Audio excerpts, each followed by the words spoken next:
Cerita ini dibuat berdasarkan kisah nyata menyeramkan tentang pendakian Gunung Arjuna. Diharapkan kebijaksanaannya dalam mendengarkan. Tetap tawakal dan terus jaga kesehatan. Siang hari di Jakarta. Aku dan beberapa rekan kerjaku memulai obrolan absurd saat tengah beristirahat. Mulai dari hal politik, lalu tiba-tiba menyambung ke hal mistis. Seiring obrolan mistis kita, mendung pun mulai menyelimuti gedung-gedung tinggi. Nampak jelas dari balik kaca. Pertama kalinya aku merasakan pengalaman nyata dengan dunia gaib justru pas pertama kali aku naik gunung. Celetuk Fani tiba-tiba.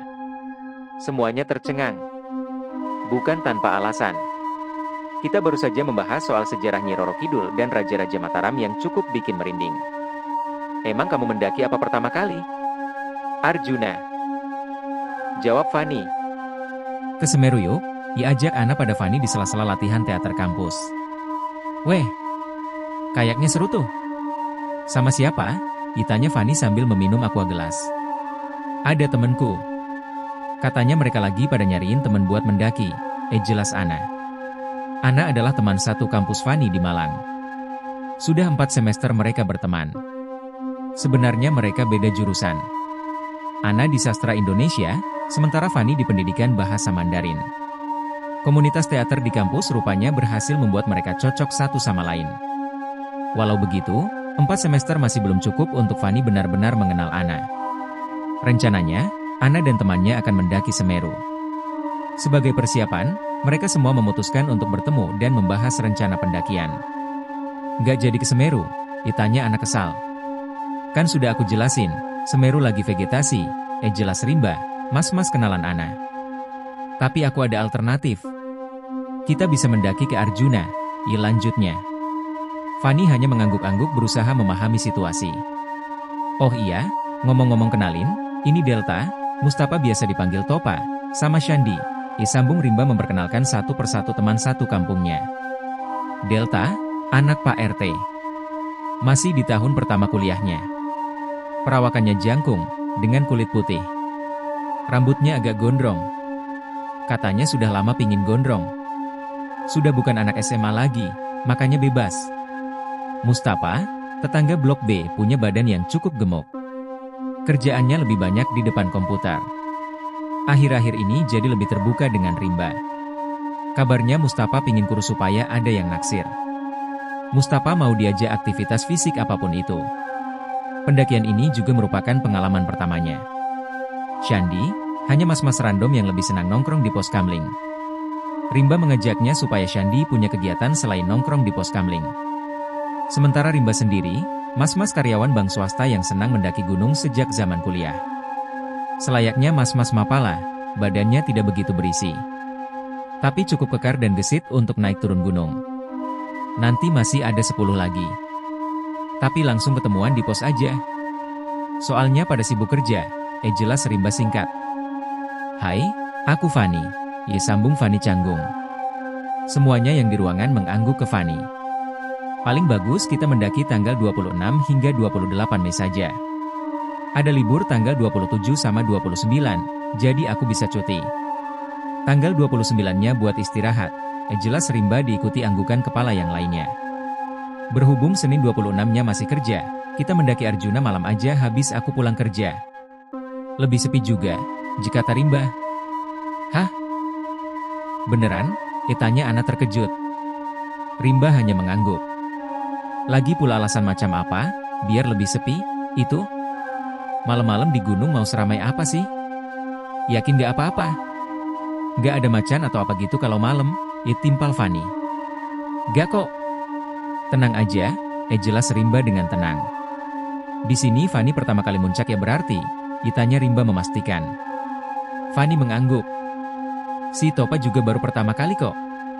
Shandi sama Delta udah beberapa kali muncak sama aku. Nanti yang 10 orang itu juga campur kok.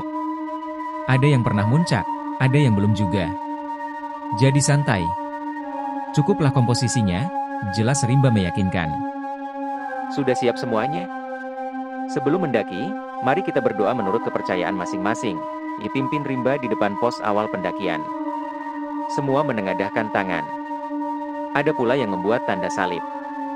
Kami masuk melalui jalur tretes. Suasana malam itu cukup dingin. Kira-kira saat itu jam 7 malam kami mulai mendaki. Kita ada ber-14. Supaya lebih enak, kita bagi jadi 2 regu saja. Regu pertama, aku sama 5 orang yang bisa mendaki cepat. Jadi kalian pas sampai di Lembah Kidang, bisa langsung istirahat. Tenda nanti biar regu 1 saja yang dirikan, jelas Rimba. Regu 2 berarti sisanya, sama Shandi dan Delta ya. Pelan-pelan saja. Kalau ada keluhan, atau nggak kuat, kabarin saja. Oke, berlanjutnya. Lalu Shandi dan Delta melambaikan tangannya agar keenam anggota regunya bisa melihat. Kita cewek sendiri, itanya Fanny pada Ana sambil berbisik. Maksudmu di regu ini atau regu 1? Itanya Ana. Ya semuanya, jawab Fanny. Oh iya. Baru nyadar cuma kita. Hahaha, jawab Ana sambil tertawa aneh. Ayo. Ayo. Semua dengarkan, tegur Rimba. Biar semua tahu. Dari sini kita akan melewati 3 pos dulu sebelum sampai di Lembah Kidang. Dari sini ke pos pet bocor, kira-kira setengah jam. Ngerti? Ngerti, jawab rombongan. Dari pet bocor ke Kop-Kopan, kurang lebih 3 jam. Di sini nanti bisa ambil air dulu. Delta, nanti tolong kasih tahu yang lain ambil airnya di mana ya, diperintah Rimba. Siap mas, jawab Delta sigap. Dari Kop-Kopan ke pondok, ini butuh waktu 5 jam. Di sini kalian harus hati-hati. Gak usah buru-buru. Medannya makin nanjak. Nanti kalau sudah sampai sini, kalian bisa istirahat sebentar. Oke, ditanya Rimba dan Rimba memastikan semua mengangguk. Dari pondok ke Lembah Kidang, kira-kira butuh waktu 30 menit. Jadi kalau lancar, seharusnya kalian sudah sampai Lembah Kidang sekitar subuh jam 4.5-an. Sampai sini paham? Ditanya Rimba lagi. Paham, jawab semua orang. Buat muncak, nanti kita diskusikan lagi di Lembah Kidang. Jangan bengong. Jangan mikir yang aneh-aneh. Istighfar dan tetap sadar. Tutup Rimba. Regu 1 dan regu 2 sebenarnya berangkat dalam timing yang sama. Hanya saja pengalaman memang menentukan. Pergerakan regu 1 benar-benar cepat. Tentu saja regu 2 harus saling menyesuaikan pergerakan satu sama lain. Delta memimpin di depan, sementara Shandi di paling belakang. Memastikan semua aman-aman saja. Tidak ada yang aneh selama perjalanan ke pet bocor. Beberapa orang berusaha mencairkan suasana supaya tidak begitu mencekam di tengah malam yang dingin di kaki Arjuna. Ana dan Fanny terus mengobrol membicarakan kegiatan kampus mereka. Tentu saja pendakian malam ini membuat mereka makin akrab. Dari pet bocor regu 2 harus memperlambat kecepatannya. Pasalnya, Topa merasa kelelahan. Mbak Ana, aku lihat Mas Topa bentar ya, izin Delta ke barisan belakang. Oh oke, dijawab Ana. Mas Topa aman, samar-samar suara Delta terdengar di belakang. Seru juga ya mendaki malam-malam gini, ungkap Fanny dengan nada gembira. Gak bakal lupa sama pengalaman kali ini. Ana cuma tertawa mendengar temannya. Saking asyiknya mereka mengobrol, ditambah Delta yang mundur ke barisan belakang, mereka sampai lupa kalau mereka sudah jalan lebih jauh dari rombongan mereka. Dari kejauhan Fanny melihat sesuatu yang menarik.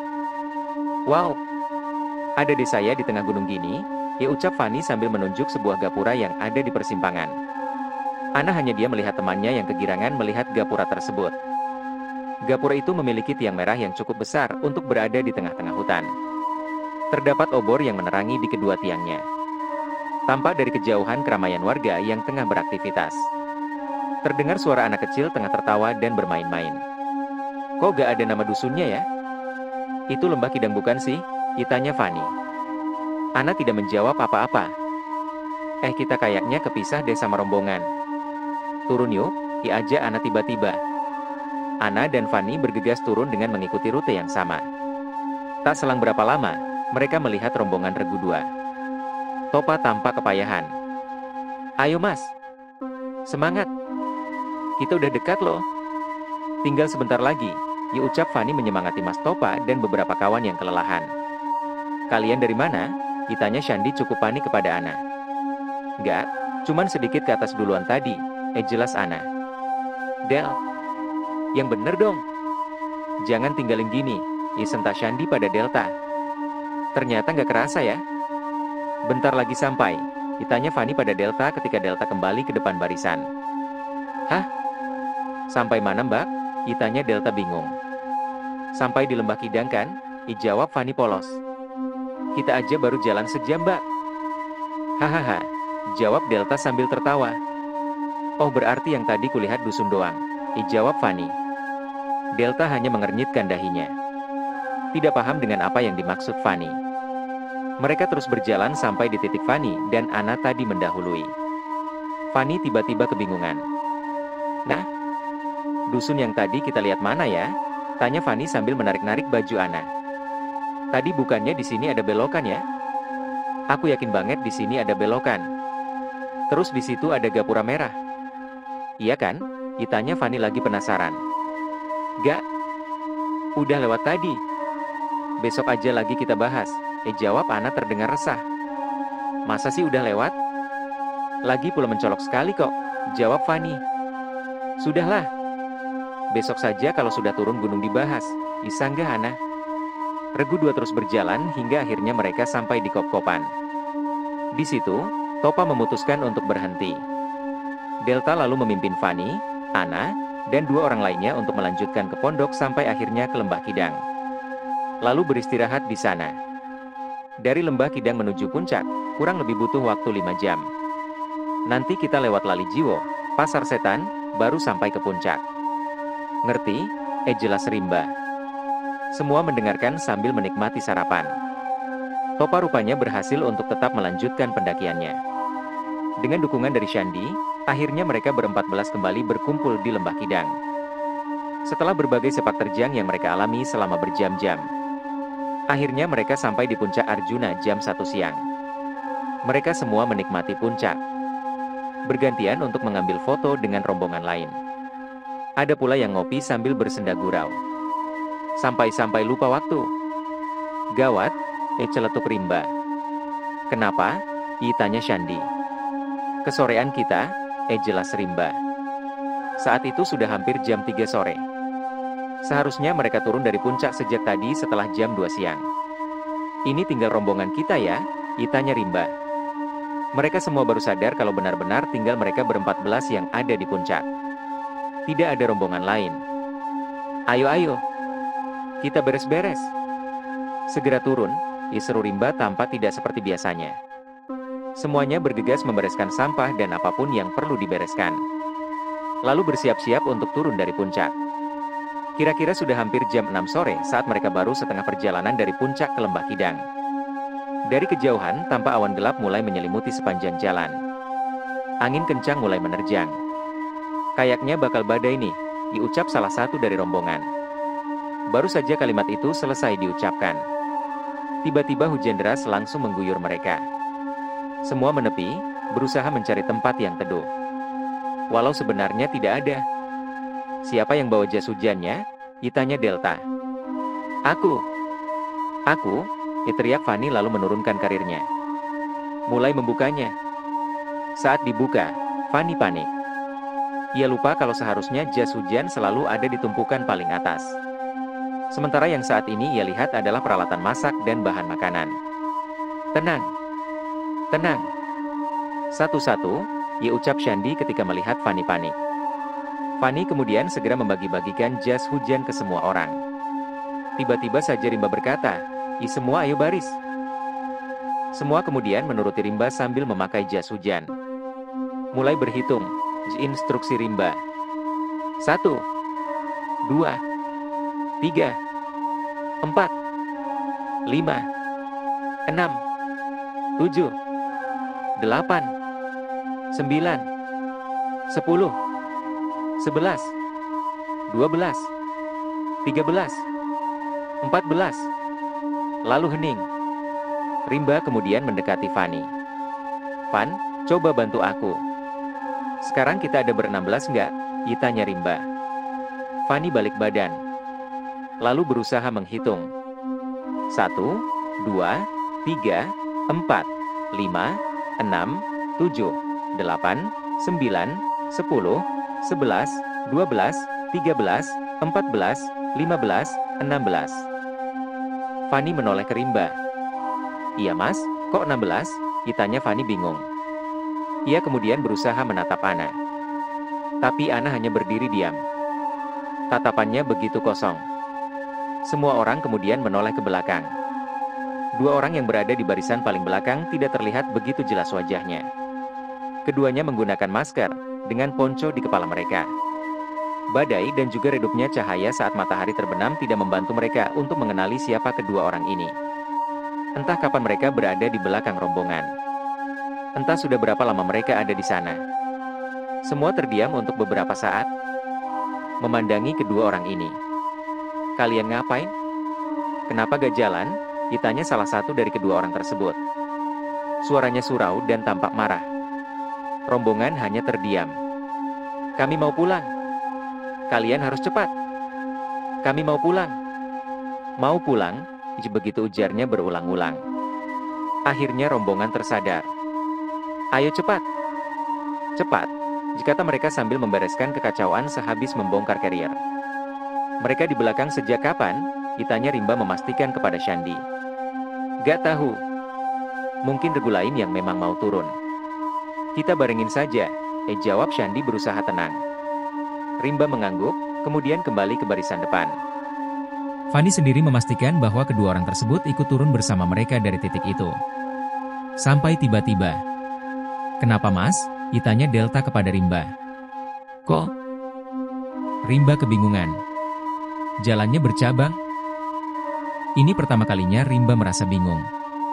Ia yakin sekali kalau jalur turun yang mereka lewati harusnya tidak bercabang. Ayo cepat, teriak kedua orang tadi yang berada di barisan paling belakang dengan nada sangat marah. Entah kenapa Rimba seperti terkejut. Lalu langsung mengambil jalur yang lurus. Padahal semestinya, rombongan harus ambil jalur yang kiri, kemudian turun sedikit. Jalur yang mereka ambil sangat berbahaya. Jalannya tidak jelas. Banyak rumput liar. Dekat dengan jurang. Turun ke ceruk yang cukup dalam, lalu harus memanjat lagi. Rimba berusaha tetap waras kali ini. Ini pertama kalinya ia merasa bimbang dan akhirnya membuat rombongan tersesat. Beruntung akhirnya mereka sampai di lembah Kidang. Walau medannya sangat berat dan memakan waktu yang lebih lama. Yang dua orang tadi mana? Tanya Rimba kepada Shandi. Kayaknya tadi mereka ambil jalur ke kiri. Mereka tadi nggak ikut kita, jawab Shandi. Nggak kamu panggil? Biar bareng kita gitu. Mereka cuma berdua, tanya Rimba heran. Sudah. Tapi mereka nggak respon. Kamu juga kayak bingung gitu, jelas Shandi. Harusnya mereka sampai lebih cepat. Kayaknya jalur yang benar jalur sebelah kiri tadi. Rimba lalu berlari ke arah perkemahan. Menemui setiap kemah satu persatu. Kalau benar jalur yang sebelah kiri lebih cepat, maka harusnya mereka sudah sampai. Sementara Rimba sibuk mencari tahu, anggota regu yang lain mulai mendirikan kemah. Membuat api unggun, dan mulai memasak. Ana yang sedari tadi terdiam, tiba-tiba roboh. Nah, teriak Fani. Ana menggelepar. Tubuhnya menggigil. Aku, hipotermia, ucap Ana kesulitan. Jelas saja. Seluruh tubuh Ana basah karena badai di atas tadi karena telat menggunakan jas hujan. Ditambah lagi perjalanan yang sulit medannya, membuat tubuh kelelahan. Plus, malam telah tiba. Suhu dingin gunung menguasai. Fani bergegas memanggil bantuan. Beberapa teman membantu menggendongnya masuk ke dalam tenda. Setelah mereka sendirian, Fani membuka baju Ana. Membalurinya dengan minyak kayu putih dari ujung kaki sampai ke telinga.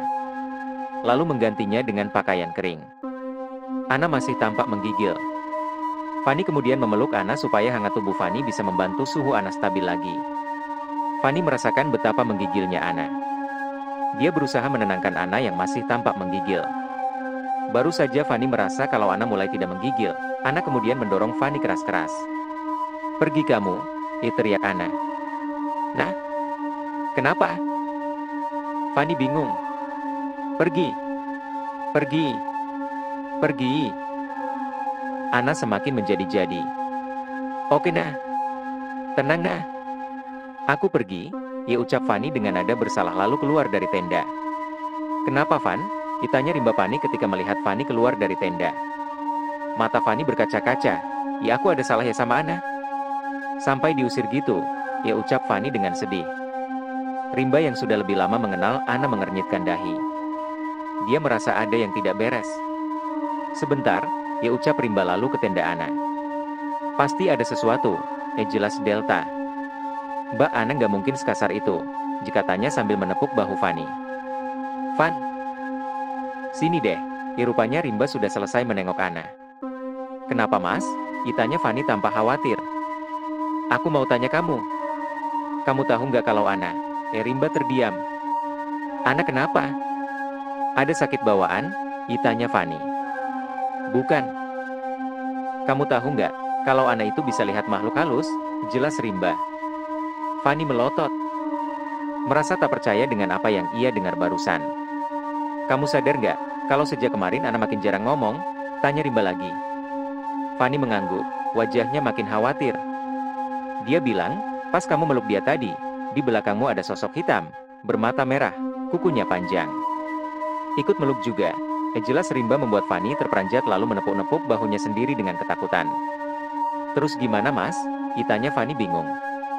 Kamu temenin dia aja di tenda. Nanti kalau makan malam udah jadi aku antar. Jelas Rimba. Fani kemudian mengangguk dan langsung kembali ke tenda. Ketika Fani masuk, dilihatnya Ana sedang meringkuk. Maaf, kata Ana. Gak apa-apa, jawab Fani canggung. Hening menguasai tenda mereka. Dinginnya malah membuat Fani tidak tega dengan Ana. Lalu Fani mendekati Ana. Harusnya kamu bilang saja dari kemarin. Hehe, ujar Fani cengengesan. Ana terdengar tertawa. Kenapa dari tadi nutupin wajah? Tanya Fani lagi sambil memeluk Ana. Aku capek. Aku takut. Aku nggak mau lihat. Apapun itu.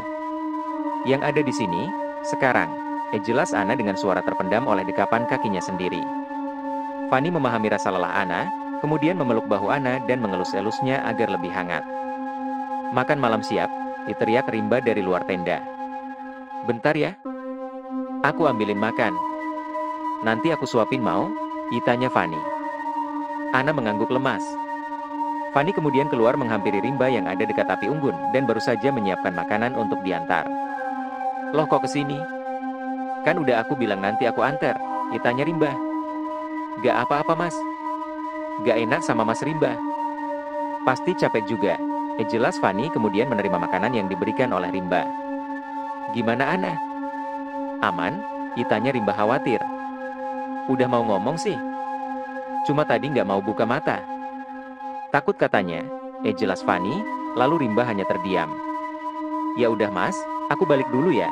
Ucap Fani lalu berbalik ke arah tenda mereka. Kontra sekali.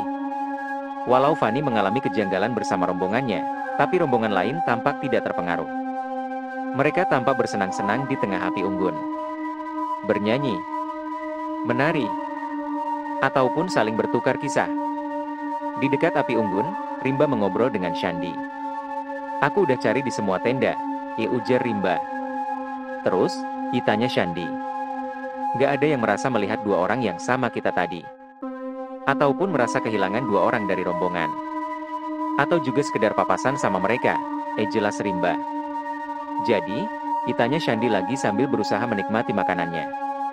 Aku gak mau menyimpulkan sih, jelas Rimba. Bro, malam ini kita fokus istirahat aja. Gak usah mikir yang aneh-aneh. Besok kita pulang, terus kita bahas lagi. Yang penting pulang dulu, tukar Shandi. Ya ah. Baru saja Shandi menyelesaikan kalimatnya, tiba-tiba terdengar teriakan dari tenda Ana dan Fani. Mas Rimba. Mas Rimba, teriak Fani. Kenapa Van? Tanya Rimba setelah berlari dengan kencang ke arah tenda mereka. Ana mas.